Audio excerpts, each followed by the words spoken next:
My wife wanted to sell my father's country house to buy an apartment for her sister. My wife said, she's pregnant now, and she needs her own place. What about my father? I asked. What about him? She replied. I secretly sold it. 2 weeks later, my wife's sister broke in there, not knowing the buyer was. Let me tell you something about grief. It hits you in the weirdest damn places. Like when you're standing in the cereal aisle at Target, staring at Lucky Charms, and suddenly you remember how your old man used to sneak bowls of that sugary garbage at midnight when mom wasn't looking. Yeah, that's where I was 2 years ago when the reality finally smacked me upside the head. Randall Marks was gone, and I was stuck here dealing with his mess. My name's Julian Marks, and at 34, I'm supposedly a grown-ass man who should have his life figured out. Spoiler alert, I don't. But hey, at least I'm honest about it, which is more than I can say for most people in this godforsaken suburban nightmare I call home. When Dad kicked the bucket. And yeah, I know that sounds harsh, but sugarcoating death doesn't make it taste any better. He didn't leave me much. No secret fortune hidden in coffee cans, no vintage car collection, no mysterious safety deposit box filled with gold coins and family secrets. Nope. What I got was something way more complicated. His old country house tucked away in Pine Hollow, about an hour's drive from civilization. Now, before you start picturing some grand estate with white columns and sprawling gardens, let me set the record straight. This place wasn't going to be featured in Southern living anytime soon. It was a modest little cabin that Dad built with his own 2 hands back in the 80s, when he still believed in the American dream and thought manual labor was somehow noble. The guy spent every weekend for 3 years hammering, sawing, and cursing his way through what should have been a simple construction project. I remember being maybe 10 years old, standing there in my oversized work gloves, holding a flashlight while Dad struggled with some piece of plumbing that clearly had a personal vendetta against him. Jules, he'd say, wiping sweat from his forehead, someday this place is going to mean something to you. Mark my words. And you know what? The stubborn bastard was right. The house itself wasn't much to look at: 2 bedrooms, 1 bathroom, a kitchen that had seen better decades, and a living room with a stone fireplace that Dad was particularly proud of. He'd built that fireplace brick by brick, and every time we visited, he'd point it out like he'd just discovered fire. Look at that craftsmanship, Jules. They don't make 'em like this anymore. He wasn't wrong about that either. But here's the thing about Pine Hollow. It was peaceful in a way that made your soul exhale. Surrounded by old-growth pines that whispered secrets when the wind picked up, with a little creek running through the back of the property that sounded like nature's own white noise machine. No traffic, no neighbors blasting their music at 2 in the morning, no Karen from down the street complaining about your grass being a 1/4 inch too long. Just quiet. Real, honest-to-God quiet. Dad would take me up there every other weekend when I was a kid, especially after the divorce. Mom got the house, the car, and most of his dignity, but somehow she couldn't touch Pine Hollow. It was his sanctuary, his middle finger to a world that had chewed him up and spit him out. We'd fish in that creek, even though we never caught anything bigger than my thumb. We'd sit on the porch and talk about everything and nothing. He'd drink his Budweiser, I'd have my Mountain Dew, and we'd solve all the world's problems before bedtime.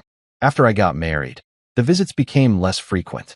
Bianca, that's my wife, or was my wife, depending on when you're reading this story, wasn't exactly what you'd call outdoorsy. She was more of a spa weekend in the city kind of woman, which should have been my first red flag. But love makes you stupid in ways that should probably be illegal. It's just a useless pile of wood in the woods, she'd say whenever I mentioned the place. What's the point of having a house you never use? And maybe she had a point, practically speaking. But some things aren't about practicality.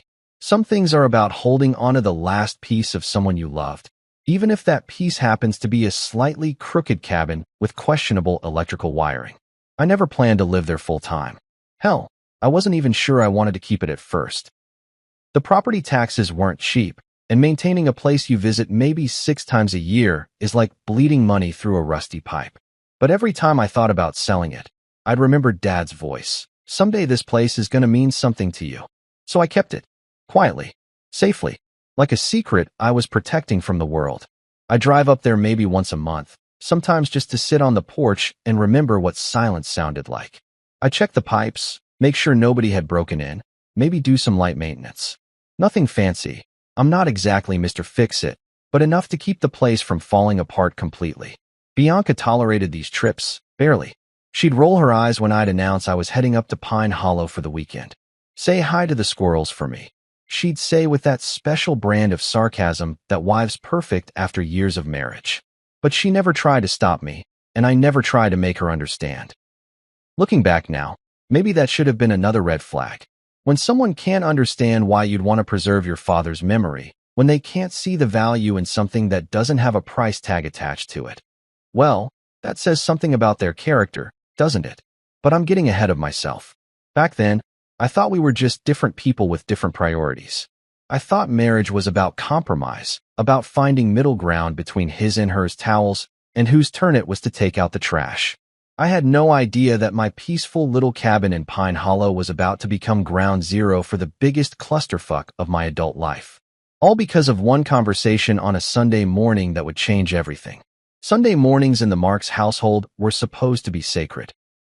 You know, that whole lazy weekend vibe where you shuffle around in your pajamas, drink coffee that's actually good instead of the swill they serve at work, and pretend you're going to be productive, while secretly planning to binge-watch Netflix until your brain turns to mush. It was the one time of the week when Bianca and I could almost pretend we still liked each other. But this particular Sunday morning felt different from the moment I walked into the kitchen. There was something in the air, call it tension, call it impending doom, call it whatever you want, but I could feel it like humidity before a thunderstorm. Bianca was sitting at our little breakfast table, the one we'd bought at IKEA during our newlywed phase, when we thought Swedish furniture was the height of sophistication. She had that look on her face, the one that meant she'd been plotting something while I was still drooling on my pillow. She was stirring her coffee like it had personally offended her entire family tree. Around and around went that little silver spoon, creating a tiny whirlpool that seemed to mirror the sinking feeling in my gut. I've been married long enough to know that when your wife is aggressively stirring her coffee at 8 in the morning, you're about to hear something you don't want to hear. "Morning, babe," I said, trying to keep things light. I grabbed my favorite mug, the one with the faded logo from some craft brewery we'd visited on our honeymoon, and poured myself what I hoped would be liquid courage. The coffee was good, which somehow made what was coming feel even worse. "Julian," she began, and right there I knew I was screwed. When your wife uses your full name instead of some cutesy pet name, or just launching straight into conversation, you're about to get hit with something big. It's like when your mom used your first and middle name as a kid, nothing good ever followed that tone. She took a sip of her coffee, made a face like it was battery acid, and continued stirring. "Maya's pregnant. Now, Maya is Bianca's little sister, 27 years old, and about as responsible as a golden retriever with ADHD. Sweet girl, don't get me wrong, but she had this talent for making spectacularly bad life decisions and then looking shocked when they blew up in her face. Like the time she decided to become a vegan chef despite being allergic to most vegetables, or when she dated that guy who collected mannequins and claimed they talked to him. Congratulations to Maya," I said carefully, because Maya being pregnant wasn't necessarily my problem yet, but I could feel the other shoe hovering above my head, ready to drop like a piano in a cartoon. "She needs a place to live," Bianca continued, still stirring that damn coffee. At this point, she'd created enough centrifugal force to power a small generator. "You know that country house of your dad's? It would be perfect for her and Logan." Logan. Jesus Christ, Logan. Maya's new husband was a walking stereotype of every wannabe musician who'd ever picked up a guitar and decided that made him an artist.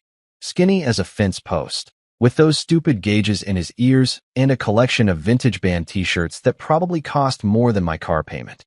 He played in some band called Existential Crisis or Philosophical Breakdown, or some other pretentious bullshit that sounded like they discovered a thesaurus and decided to weaponize it. The guy had the work ethic of a sloth on sedatives and the financial sense of a toddler in a candy store. But sure, let's give him access to my dad's house. What could possibly go wrong? "Perfect how?" I asked, though I was pretty sure I didn't want to know the answer. Bianca finally looked up from her coffee, and I saw something in her eyes that made my stomach drop. It wasn't the look of someone making a suggestion. It was the look of someone who'd already made a decision and was just waiting for me to get with the program. "We could sell the place," she said, like she was suggesting we change the channel. Use the money as a down payment for an apartment for her and the baby. Maya's got nothing, Julian. She's scared, she's broke, and Logan's not exactly rolling in cash from his music career. The air quotes she made around music career were so sarcastic they could have been seen from space. I felt like someone had just punched me in the chest. Sell Dad's house. The place he'd built with his own hands. The place where we'd spent countless weekends fishing and talking and just being father and son. The last tangible piece of him I had left. What about my father's memory? I asked, trying to keep my voice level. What about what he wanted? Bianca's expression didn't change. She just kept looking at me with those cold, calculating eyes, like I was a math problem she was trying to solve. What about him? She said, and the casual way she dismissed my father's legacy made something dark and angry twist in my chest. What about him? I repeated, unable to believe what I'd just heard. Bianca, that house is all I have left of my dad. It's not just some asset we can liquidate whenever your family needs a bailout. She sighed like I was being unreasonable, like I was some kind of selfish monster for wanting to hold on to my father's memory. Julian, be practical. When was the last time you even went up there? Maya actually needs something. You're just hoarding a piece of property for sentimental reasons. Sentimental reasons. Like love and memory and respect for the dead were just silly emotions that got in the way of good business sense.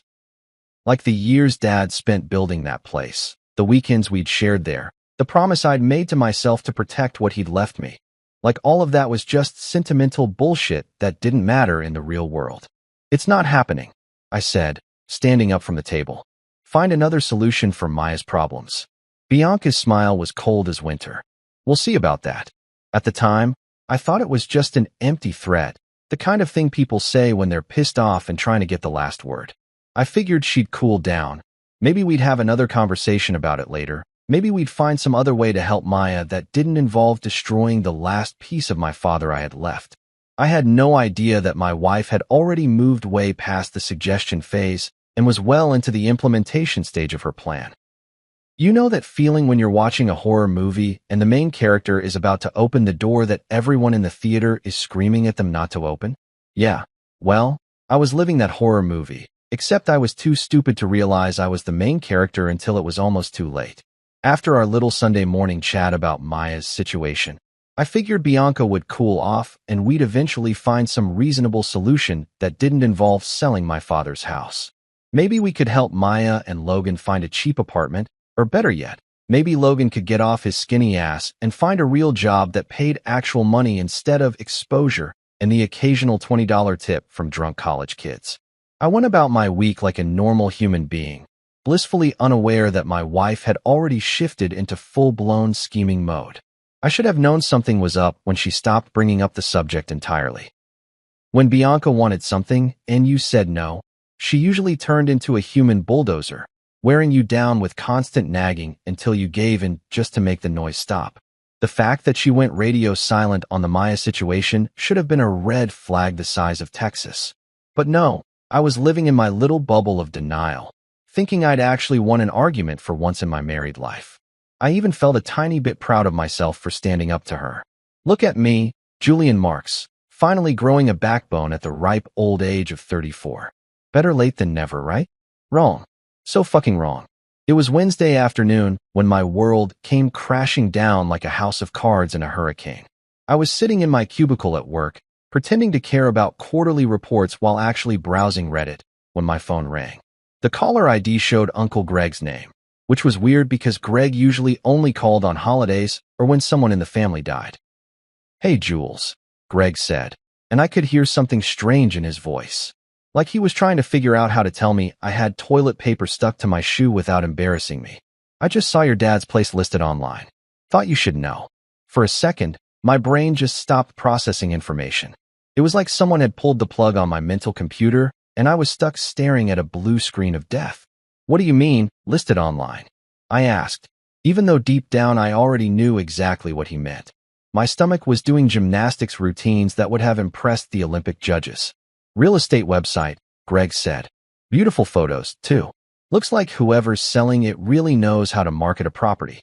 Got a nice description talking about the peaceful setting and the craftsmanship. Even mentions how Randall built it himself." I felt like someone had reached into my chest, and started squeezing my heart with a vice grip. Greg, I didn't list that house. There was a pause on the other end of the line. Jules, you might want to check this out yourself. I'm looking at it right now, and it definitely says it's for sale. I hung up on poor Greg without even saying goodbye and immediately pulled up the real estate website on my computer. And there it was, in all its digital glory, my father's house, complete with professional photographs that made the place look like something out of a country living magazine. Someone had clearly hired a real photographer who knew what they were doing. The pictures showed the house from every flattering angle, capturing the way the morning light filtered through the pine trees and made the whole property look like some kind of rustic paradise. There was even a shot of the stone fireplace Dad was so proud of, with the description noting the handcrafted stonework by the original owner. My hands were shaking as I scrolled through the listing. The description was spot-on perfect, hitting all the right notes about peaceful country living and the escape from urban stress. Whoever wrote it knew exactly how to appeal to city folks looking for their own little slice of heaven. It was the kind of marketing copy that would have made Dad proud if it wasn't being used to sell his life's work without his son's permission. And then I saw it.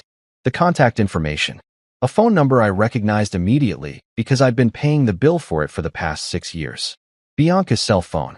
I stared at that number for a full minute, trying to process what I was seeing. My wife, my own goddamn wife, had taken professional photos of my father's house, written up a beautiful listing, and put it on the market without saying a single word to me about it. After I'd explicitly told her no. After she'd looked me in the eye and heard me explain why that house meant everything to me. The betrayal hit me like a freight train loaded with broken dreams and shattered trust. This wasn't just disrespect. This was a full-scale invasion of everything I held sacred. This was my wife deciding that my feelings, my father's memory, and my explicit refusal didn't matter one tiny bit in the face of her family's needs. I called her immediately, my fingers fumbling with the phone because my hands were shaking so badly. She answered on the second ring, bright and cheerful like she didn't have a care in the world. "Hey, babe. What's up?" "Bianca," I said, and my voice sounded weird and hollow, like it was coming from somewhere far away. "We need to talk. Now. I'm at lunch with Maya. Can it wait?" "No, it fucking can't wait. I'm coming home. Be there." I left work early, telling my boss I had a family emergency, which was technically true if you counted discovering your wife was a lying, scheming snake as a family emergency. The drive home felt like it took forever and no time at all, my mind racing between disbelief and rage. When I walked into our house, Bianca was sitting on the couch like nothing had happened, scrolling through her phone with that same casual attitude she'd had while stirring her coffee on Sunday morning. "You listed my father's house," I said. Not a question, a statement. She didn't even look up from her phone. "You never use it. Maya needs a future. You're being selfish." The casual way she said it, like she was discussing the weather, made something snap inside my chest. Selfish? I'm being selfish for wanting to keep the last thing my father left me. Finally, she looked up, and that's when I saw the smirk. That tiny, satisfied little smile that told me everything I needed to know about who I'd married and how little she thought of me. "Besides," she said, "I already have all the paperwork. I can sign for you. Forge my signature." She was planning to forge my signature to steal my father's house and sell it out from under me. My own wife was planning to commit fraud to get what she wanted. That's when I realized I wasn't in a marriage anymore. I was in a war zone, and I'd been fighting with both hands tied behind my back while my opponent had been loading up on weapons and ammunition. The gloves were about to come off. There's this moment in every man's life when he realizes he's been playing checkers while everyone else has been playing chess. For me, that moment was sitting in my living room, staring at my wife's smug face as she casually mentioned forging my signature like she was talking about picking up groceries. I felt like I couldn't breathe. You know that sensation when you're underwater and you suddenly realize you're deeper than you thought, and the surface is way farther away than it should be? That's what betrayal feels like drowning in your own life while the person who's supposed to love you is holding your head underwater. But here's the thing about rock bottom. It gives you a solid place to push off from. I stood there in my own living room, looking at this woman I'd shared a bed with for 6 years, this woman who knew how much my father meant to me, who'd seen me cry at his funeral, who'd held my hand while I struggled through the grief of losing the only parent who'd ever given a damn about me. and she was planning to steal the last piece of him I had left. The rage was there, burning hot and bright in my chest, begging me to start screaming, to call her every name in the book, to throw something at the wall just to hear it break. But underneath that rage was something colder, something smarter, something that whispered, "Don't let her see you coming." You see, Bianca had made one crucial mistake. She'd shown me her cards too early. She was so confident in her little scheme, so sure that I was just going to roll over and take whatever she dished out, that she'd gotten sloppy. She'd revealed her entire plan while thinking she'd already won. But the game wasn't over. Hell, the game was just getting started. "You know what, Bianca?" I said, keeping my voice as calm as a monk in meditation. "You're absolutely right." She blinked, clearly not expecting that response. The smirk faltered just a little. "I am. Yeah, I never use the house. Maya does need help. And I am being selfish." I shrugged like I was admitting I'd forgotten to take out the trash. "You've convinced me." Now she looked confused, like I'd just started speaking Mandarin. Really? In fact, you've inspired me to take action." I pulled out my phone and started scrolling through my contacts. I'm going to call Paula right now and get this whole thing sorted out. Paula Martinez had been my dad's real estate agent when he bought the land for the house, and she'd stayed in touch over the years. More than that, she'd been one of Dad's closest friends, the kind of person who still sent me Christmas cards with handwritten notes asking how I was doing. If anyone would understand the importance of handling this situation properly, it was Paula. Bianca was watching me like I'd grown a second head. You're really going to sell it?" "Absolutely," I said, hitting Paula's number. "I want to make sure everything is done legally and above board. No cutting corners, no forged signatures, no shady business. Just a clean, legitimate sale." The phone rang twice before Paula's familiar voice came on the line. "Julian, how are you, sweetheart?" "Hey, Paula. I'm good, thanks. Listen, I need to ask you for a favor. A big one." "Of course, honey. What can I do for you?" I looked directly at Bianca while I spoke, keeping my voice perfectly level and reasonable. "I want to sell my father's house. Fast. Quietly. Can you help me?" There was a pause on the other end. "The Pine Hollow place? Julian, are you sure about this? I know how much that property meant to your dad." "I'm sure," I said, still maintaining eye contact with my wife, who was starting to look like she'd bitten into a lemon. "Before someone else tries to take it from me." "Well, if you're certain, I actually might have a buyer in mind. Let me make some calls." "That would be perfect.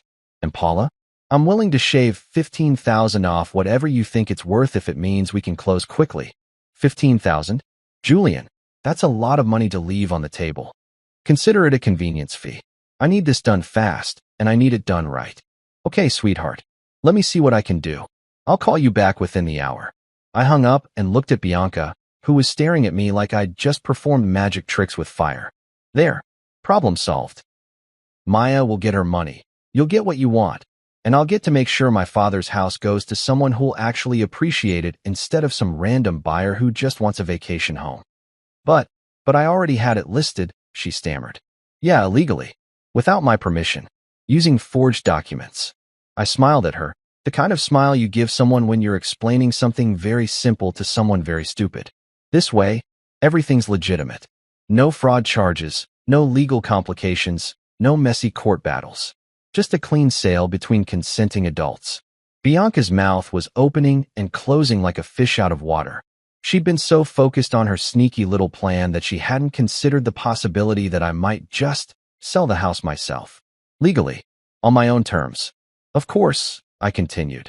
"You'll need to take down that illegal listing immediately. Can't have two different agents trying to sell the same property. That would be fraud, and we wouldn't want that." 20 minutes later, Paula called back. Her voice was excited, almost breathless. "Julian, you're not going to believe this. I called Harvey Stone. You remember Officer Stone from the sheriff's department?" I did remember Harvey. He'd been one of the cops who'd responded when Dad had that break-in attempt a few years back. Stand-up guy, close to retirement, the kind of old-school cop who still believed in protecting and serving instead of just writing tickets. "Harvey's been looking for a place just like your dad's house," Paula continued. "Somewhere quiet to retire to, away from all the craziness. He's got cash ready, and he can close by the end of the week if you're serious about this." "How much cash?" I asked. Paula named a figure that was actually higher than what Bianca had listed the house for, even after my $15,000 discount. Apparently, my wife wasn't as good at real estate as she thought she was. "Tell Harvey we have a deal," I said. "I'll come by your office tomorrow to sign the papers." When I hung up, Bianca was staring at me like I'd just grown horns in a tail. "You actually sold it. To a cop." "Yep. To a good man who'll take care of the place and respect what it represents." I stood up and headed toward the door. "Now if you'll excuse me, I need to go take down your illegal listing before Harvey finds out someone else was trying to sell his new house." I was almost to the door when Bianca found her voice again. "Julian, wait. What about Maya? What about the money?" I turned back to look at her, and for the first time in our entire marriage, I saw something that looked like fear in her eyes. "What about them?" "The money from the sale. Maya needs that money." I smiled again, the same patient smile I'd been practicing all afternoon. "Oh, the money's going to be safely deposited in my personal account. You know, the account that only has my name on it. The account you can't touch." "But Maya should have thought about that before she married a deadbeat musician. And you should have thought about it before you decided to commit fraud." I walked out of the house and didn't look back. I had a phone call to make to the real estate website, and after that, I had some serious planning to do. Because if Bianca thought this was over, she was about to learn just how wrong she could be. The war had officially begun, and I'd just fired the first shot. You know what they say about the best laid plans of mice and men?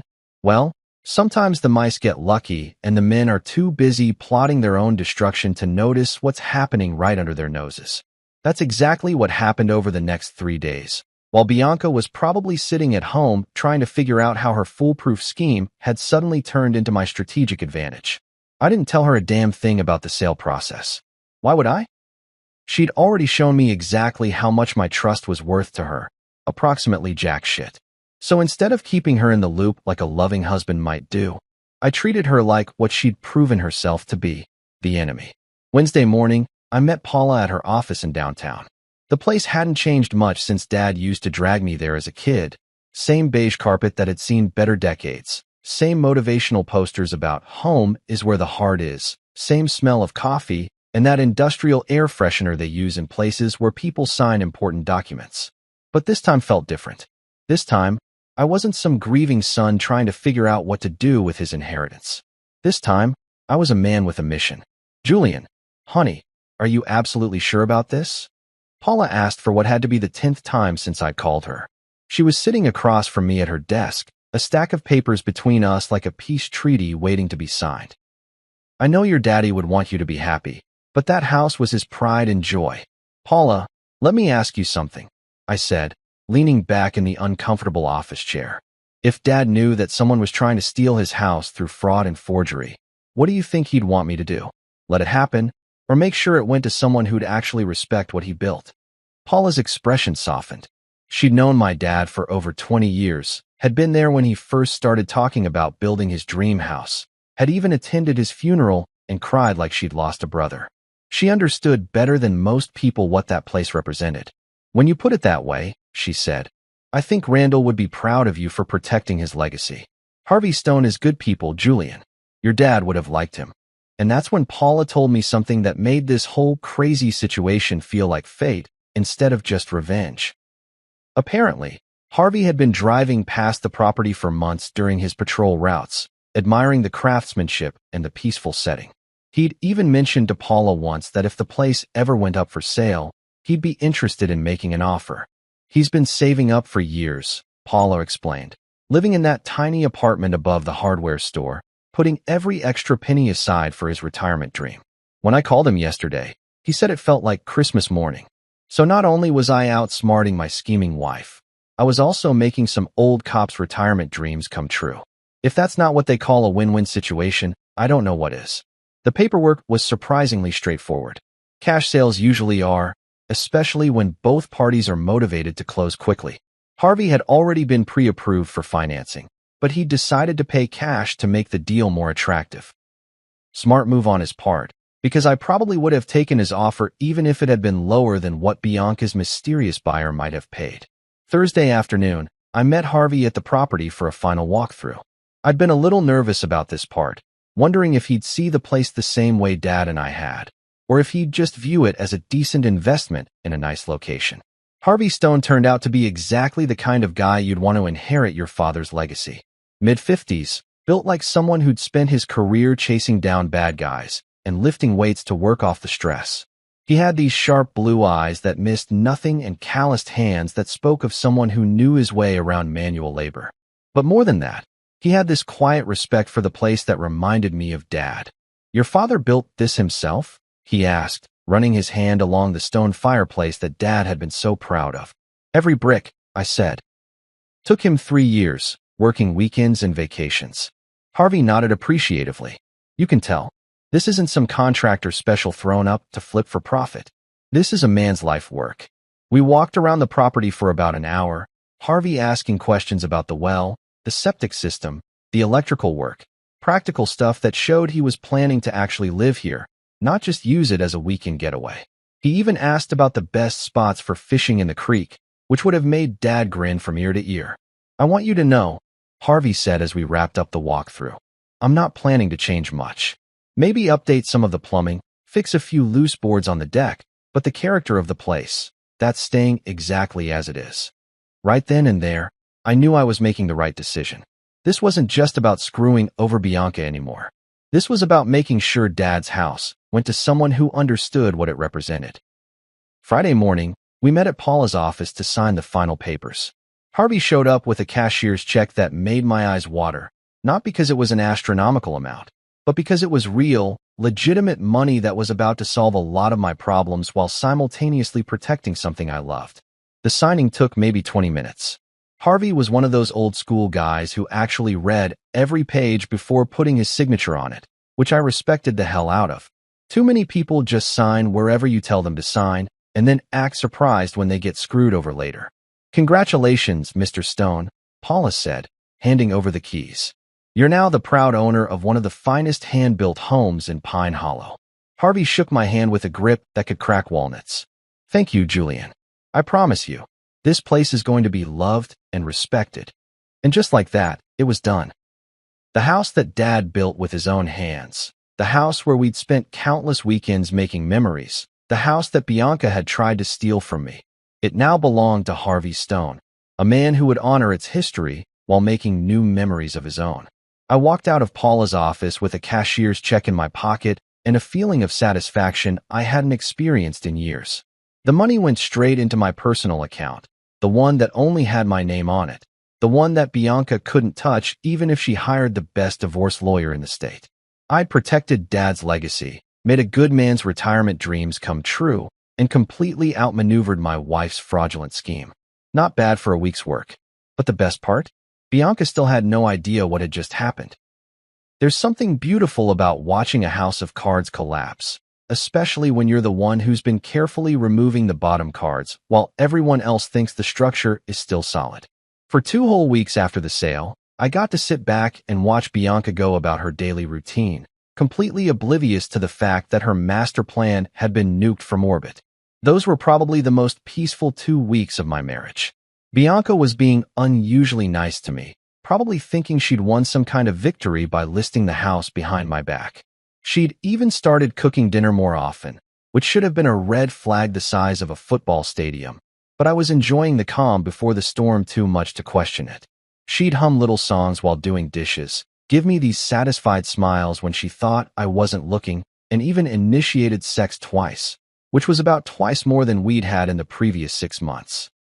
She was practically glowing with self-satisfaction, like a cat who'd just figured out how to open the tuna can all by herself.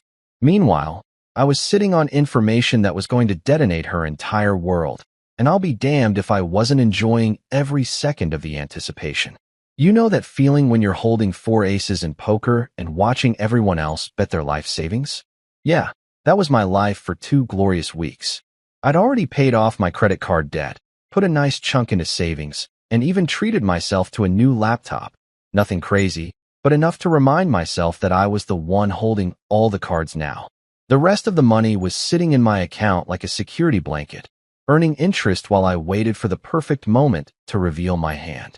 That moment came on a Tuesday evening in early March. I was sitting on the couch, half watching some mindless TV show about people buying houses they couldn't afford, when I heard Bianca's car pull into the driveway. But instead of her usual quick, efficient entrance, I heard the car door slam with the kind of force that rattles windows and suggests someone is having a very bad day. The front door burst open like she was being chased by wolves, and Bianca came storming into the living room with her face the color of a fire engine and her eyes blazing with the kind of fury that makes smart men run for cover. "Julian," she screamed, and I could practically see the steam coming out of her ears. "What the fuck did you do?" I looked up from the TV with the most innocent expression I could muster, like a kid who definitely didn't eat the last cookie, but somehow has chocolate on his face. "Good evening to you too, sweetheart. How was your day? Don't you dare play dumb with me." She was standing in the middle of our living room, shaking like a chihuahua in a thunderstorm. "Maya and I drove up to Pine Hollow today to start cleaning out the house for the new buyers, and there are fucking new locks on the doors." And there it was, the moment I'd been waiting for. The glorious, beautiful moment when Bianca finally realized that her elaborate scheme had blown up in her face like a cartoon cigar. I muted the TV and gave her my full attention, the way you might watch a particularly entertaining train wreck. "New locks. That's weird. Why would there be new locks?" Her voice cracked like a teenager going through puberty. "Because it's not ours anymore, is it, Julian? Because somehow, someway, that house got sold without me knowing about it." I nodded thoughtfully, like this was the first time I was hearing about any of this. "Huh, that is strange. When did this happen?" "You tell me," she shrieked. "When did you sell your father's house behind my back?" "Oh, that," I said, snapping my fingers like I'd just remembered something minor. 2 weeks ago, maybe 3. Time flies when you're not committing fraud." The silence that followed was so profound you could have heard a mouse fart in the next county. Bianca just stood there, mouth hanging open like she was trying to catch flies, while her brain attempted to process the magnitude of what I'd just told her. "You sold your father's house?" she finally whispered, like saying it quietly would somehow make it less true. "Yep. Legally, I might add. With proper documentation, legitimate signatures, and everything." I smiled at her with the kind of warmth you usually reserve for explaining simple concepts to small children. Amazing what you can accomplish when you don't have to forge anyone's name. Her face went through about 17 different expressions in the span of 5 seconds. Shock, disbelief, rage, confusion, and what looked like the dawning realization that she'd been outplayed by someone she'd considered an easy mark. "You had no right," she finally exploded, finding her voice again. "That house was supposed to help Maya. She has nothing, Julian. Nothing. And you did? You had the right to list my property without my permission? You had the right to plan on forging my signature to steal something that belonged to me." I stood up from the couch, and for the first time in our entire relationship, I felt like I was looking down at her instead of the other way around. "That house wasn't for sale until you made it one, Bianca. But Maya needs to learn that other people's problems aren't automatically my responsibility." I cut her off. "Maya needs to learn that marrying a deadbeat musician has consequences. And you need to learn that betraying your husband's trust comes with a price." Bianca's eyes were filling with tears now, but they weren't tears of sadness. They were tears of pure, unadulterated rage. "Who did you sell it to? Who has my sister's house?" "Your sister's house?" I laughed, and it felt good to laugh at her for once instead of with her. "Sweetheart, that was never your sister's house. That was my father's house, which became my house when he died. Maya never had any claim to it, and neither did you." "You know what I meant." "No, I know exactly what you meant. You meant that you'd already decided that house belonged to Maya, regardless of what I wanted, or what was legal, or what was right. You'd already given away something that wasn't yours to give." I walked over to where she was standing and looked her directly in the eyes. "The house went to Officer Harvey Stone, a good man who's going to retire there and take care of the place the way Dad would have wanted. He paid cash, closed quickly, and didn't require anyone to commit felonies to make the sale happen." "A cop?" Bianca's voice was barely a whisper now. "You sold it to a cop? A cop who appreciates craftsmanship and respects what that house represents. A cop who's not going to turn it into some party pad for unemployed musicians and their knocked-up wives." That's when Bianca lost what was left of her composure and started crying for real. Not the manipulative tears she'd used on me countless times before, but the ugly, snotty kind of crying that happens when someone realizes they've fucked up beyond all repair. "This isn't over," she said through her tears. "Maya still needs help. We'll figure something else out." I walked back to the couch and unmuted the TV. "Good luck with that. And Bianca? Next time you want to sell something that belongs to me, maybe ask first. You know, like married people are supposed to do." The look she gave me could have melted steel, but I was done caring about Bianca's feelings. She'd made her choice when she decided to betray me, and now she was going to live with the consequences. The war was far from over, but I just won the biggest battle. If I've learned anything from being married to Bianca, it's that some people have this amazing ability to take a bad situation and make it infinitely worse through sheer force of stupidity and entitlement. I thought our little confrontation about the house sale would be the end of it, that even she wouldn't be dumb enough to escalate things further. But I'd forgotten that I was dealing with someone who'd already proven she was willing to commit fraud to get what she wanted. I should have known she wouldn't just accept defeat and move on like a reasonable human being. That's not the Bianca way.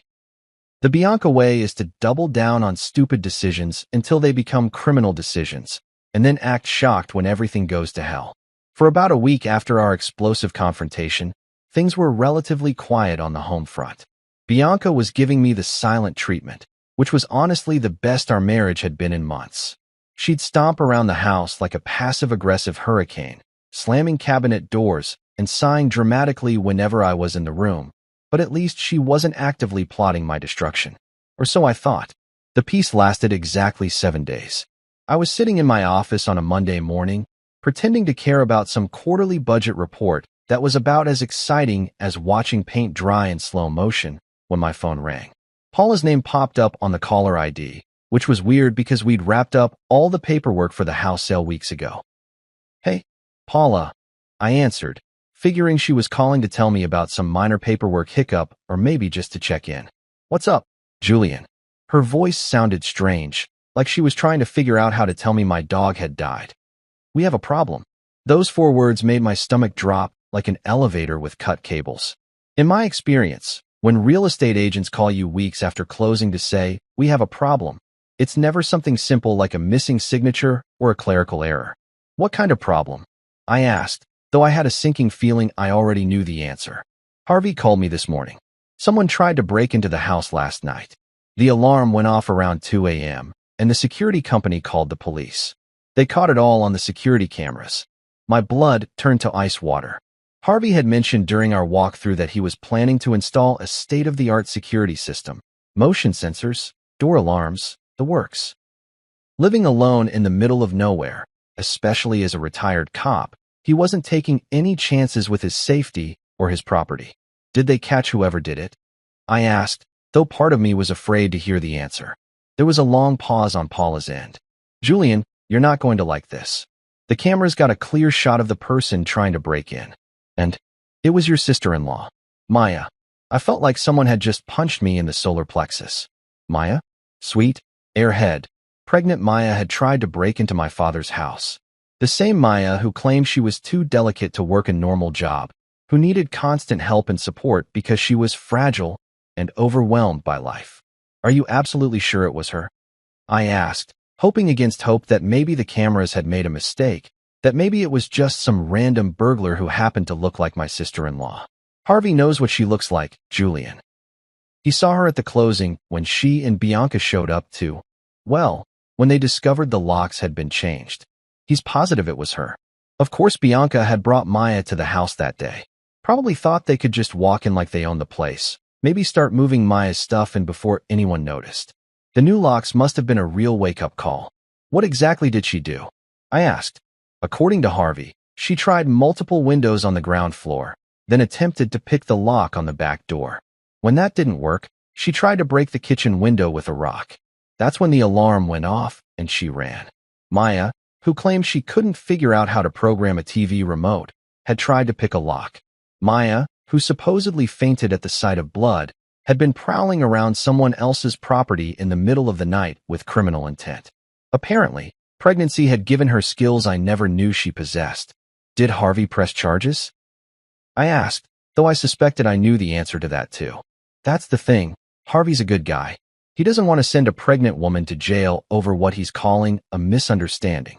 But Julian, this wasn't a misunderstanding. This was attempted breaking and entering.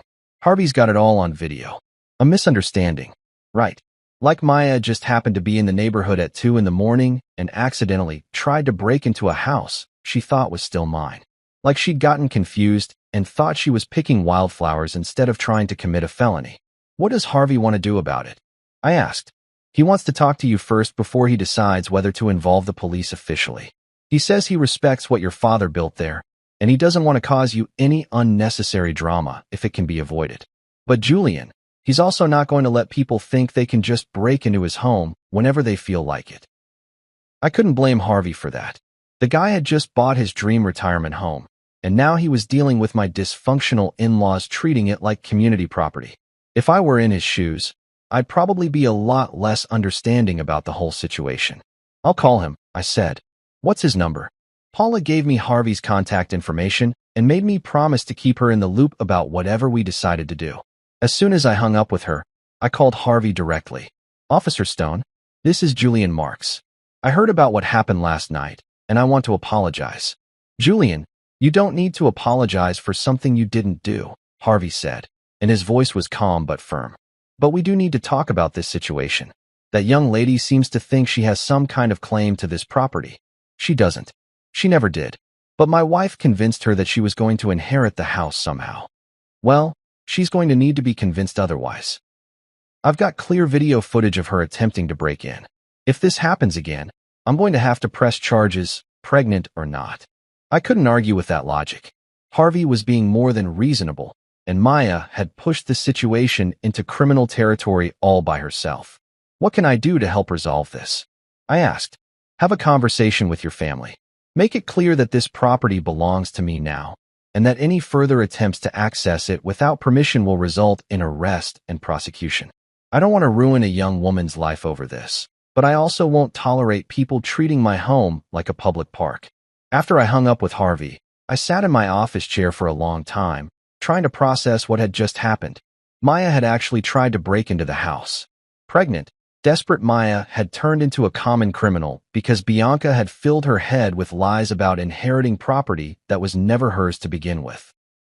But here's what really got to me. I knew this wasn't Maya's idea. Maya didn't have the initiative or the planning skills to orchestrate a midnight break-in attempt. This had Bianca's fingerprints all over it, even if she'd been smart enough to send her pregnant sister to do the actual dirty work. I had to go home and confront my wife about the fact that she'd now escalated our little property dispute into actual criminal activity. And somehow, I didn't think this conversation was going to go any better than the last one. The drive home felt like a death march. I kept rehearsing what I was going to say to Bianca, how I was going to explain that her pregnant sister had just committed a felony because of the lies she'd been fed. But nothing I came up with sounded right. How do you tell your wife that she's turned her own family into criminals? Bianca was in the kitchen when I walked in, making herself a sandwich like she didn't have a care in the world. The casual normalcy of it made my blood boil. We need to talk, I said. She didn't even look up from her turkey and Swiss. About what? About your sister trying to break into Harvey's house last night. The sandwich fell out of her hands like she'd been electrocuted. What are you talking about? Maya. Security cameras. 2 a.m. Ring any bells? I pulled out my phone and showed her the text Harvey had sent with a screenshot from the footage. She tried to pick the lock, Bianca. When that didn't work, she tried to break a window. Bianca stared at the image of her sister crouched by the back door, clearly attempting to jimmy the lock. She thought it was still yours. She just wanted to look around. Bullshit. She wanted to squat there, move in, and pretend it was hers. Admit it. She's pregnant and scared. She's a criminal who committed breaking and entering because you filled her head with lies about inheriting a house that was never hers. The next day, Logan called me. Man, why'd you do that? Maya's pregnant, bro. I hung up on the wannabe rock star without saying a word. Then came the parade of Bianca's family members, all calling to tell me what a monster I was. Her parents cried on the phone about how I was endangering the baby by not giving Maya a free house. Her aunt lectured me about family obligations. Her cousin threatened to handle this personally. Maya ended up in the hospital that night, claiming stress from the harassment. Apparently, Finding out that breaking and entering is illegal was too much for her delicate constitution. That's when I said the words I'd been holding back for months. None of this is my problem anymore. You know what's funny about declaring that something isn't your problem anymore? The universe has this twisted sense of humor where it immediately tests whether you really mean it. Like some cosmic game show where the prize is your sanity and the penalty is getting dragged back into the same bullshit you just tried to escape from. After Maya's midnight crime spree and subsequent hospital dramatics, I figured things couldn't get any worse.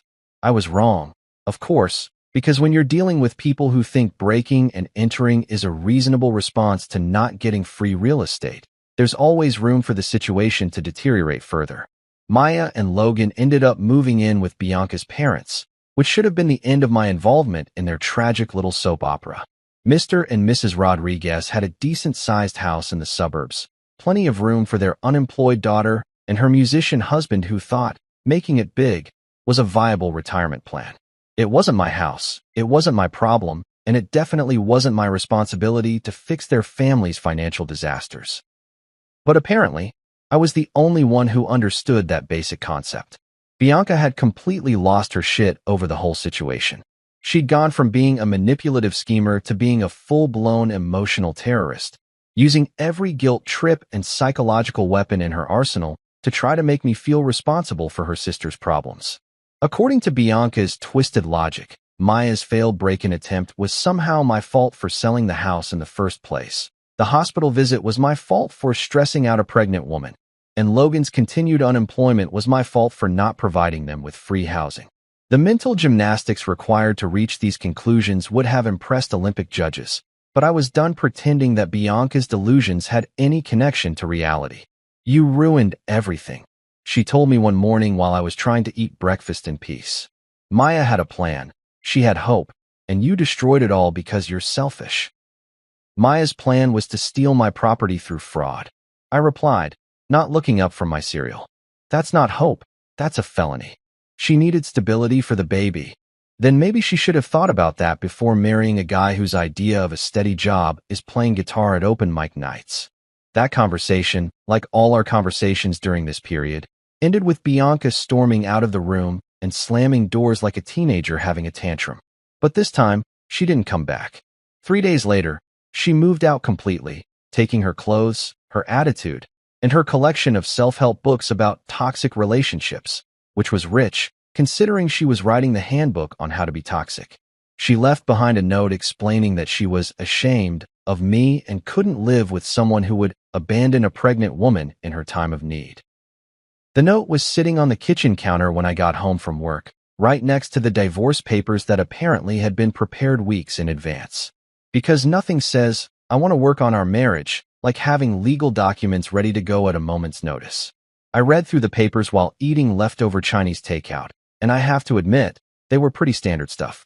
Bianca wasn't asking for alimony, probably because she knew I'd fight that tooth and nail, and she wasn't trying to claim any ownership of the house we'd bought together. She just wanted out, and honestly, that was fine by me. I signed those papers without hesitation, like I was autographing a baseball for a kid. No tears, no second thoughts, no dramatic speeches about how we could work things out. Just my signature on the dotted line, officially ending 6 years of marriage to a woman who tried to steal my inheritance and then blamed me when her criminal scheme backfired. The next few weeks were strangely peaceful. I'd forgotten what it was like to come home to a house that wasn't filled with passive-aggressive tension and the constant threat of emotional manipulation. I could watch TV without having to negotiate what show we'd watch. I could eat dinner without having to listen to complaints about my cooking, my eating habits, or my general existence. I could exist in my own space without feeling like I was constantly being judged and found wanting. Meanwhile, Harvey had taken my advice and installed additional security measures at the Pine Hollow property. Motion-activated floodlights, upgraded cameras, and what he described as enough electronic surveillance to make the Pentagon jealous. He'd also had a frank conversation with the local sheriff's department about potential trespassing issues, so if anyone else decided to take another midnight stroll around his property, they'd be dealing with more than just an understanding retired cop. But the real entertainment came through Aunt Cheryl, Bianca's only family member who'd maintained any semblance of sanity throughout this entire clusterfuck. Cheryl was the kind of woman who called bullshit when she saw it, regardless of whose feelings got hurt, and she'd been watching her niece's behavior with growing disgust. "They're broke," Cheryl told me during one of our occasional phone calls. We'd stayed in touch because she was one of the few people in Bianca's family who understood that I wasn't the villain in this story. Maya and Logan maxed out 3 credit cards trying to furnish that apartment they thought they were getting. When that fell through, they couldn't afford to live on their own. "What about Logan's music career?" I asked, though we both knew the answer to that question. Cheryl snorted. "Logan's music career consists of playing covers at a sports bar on Thursday nights for tips. Last week he made $37 and spent it on guitar strings." The financial picture she painted was even worse than I'd imagined. Maya's pregnancy had been complicated, requiring several expensive hospital visits that their minimal insurance didn't cover. Logan had been fired from his day job at a record store for showing up late too many times. They'd burned through their savings, such as it was, and now they were living in Bianca's childhood bedroom while her parents struggled to cover the additional expenses. "Your ex-in-laws are drowning," Cheryl continued. "They took out a second mortgage to pay for Maya's medical bills, and now they're talking about selling their house and moving into a smaller place." For a moment, I felt a twinge of something that might have been guilt. These were real people with real problems, and their lives were genuinely difficult. Maya was going to have a baby, Logan was trying to support his family, and Bianca's parents were sacrificing their retirement security to help their daughter. But then I remembered the forged documents, the attempted fraud, the break-in, the lies and manipulation and emotional blackmail. I remembered how Bianca had looked me in the eye and told me she could sign for me, how she'd planned to steal the last piece of my father I had left. "That's unfortunate," I told Cheryl, "but it's not my problem." And for the first time in months, I actually meant it. It's been 6 months since I signed those divorce papers, and for the first time in years, I can actually breathe. You know how they say you don't realize how much something weighs until you put it down?